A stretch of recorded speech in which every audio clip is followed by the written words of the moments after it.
Alors, penser la police, pour moi, c'est d'abord s'interroger sur l'étymologie du terme et aussi sur son évolution. On sait tous que police vient du latin politia, qui lui-même est issu d'une double étymologie grecque. D'un côté, police avec un S, la cité donc, et de l'autre, politeia, un sens technique, qui signifie la bonne administration, la bonne gestion, l'ordre, le bon gouvernement. Alors, ce qui me paraît intéressant, c'est qu'il me semble qu'on a évolué au fil du temps, progressivement, vers une disqualification du sens de police comme cité, pour ne conserver que le sens de politeia, c'est-à-dire la gestion, l'administration, le bon gouvernement, l'ordre.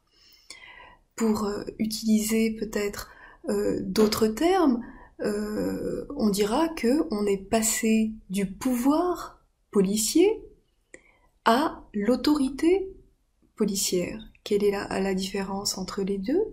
Un pouvoir, et le pouvoir policier n'échappe pas à la règle, c'est une entité qui est informée par une structure à qui elle doit rendre des comptes et dont elle dépend d'une manière ou d'une autre. Cette structure, appelons-la justement cité.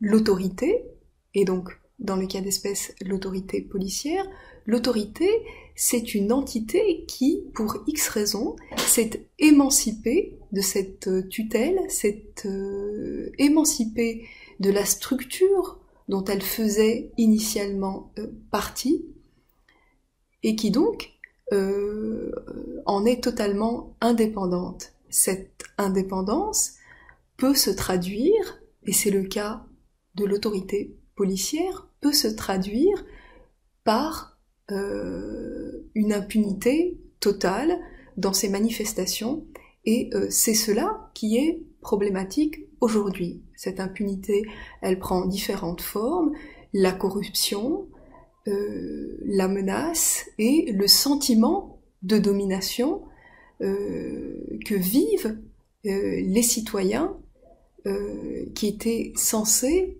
être protégés, informés, enserrés par cette structure qui leur doit des comptes.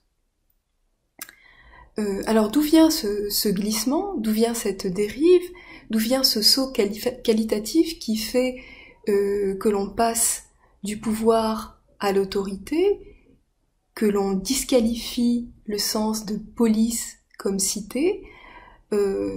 Foucault explique très bien la genèse de cet état de fait.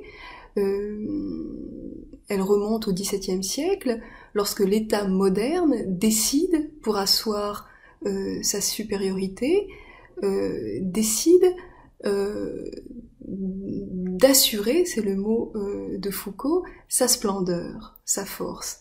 La police, l'autorité policière, devient donc pour lui le moyen par excellence pour asseoir cette force et cette splendeur. Et pour asseoir cette force et cette splendeur, il faut inévitablement contrôler la population.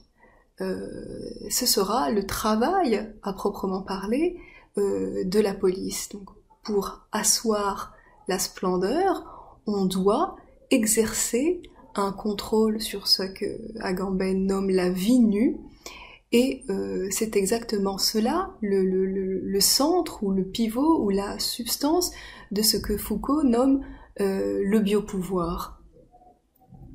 Donc voilà comment nous en sommes arrivés à un sens purement technique, procédural, où le bien commun qui était incarné dans l'idée de police comme cité disparaît.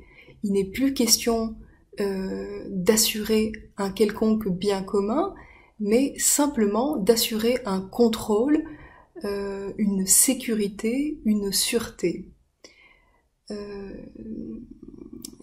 Ce qui me semble intéressant à remarquer, c'est que aujourd'hui, nous en sommes à arriver à un point de non-retour où il me paraît intéressant de convoquer un sens devenu totalement désuet du mot police, un sens qui remonte au milieu du XIXe siècle, et par lequel l'agent de sûreté, donc le policier, le flic, était désigné par le substantif arnaque.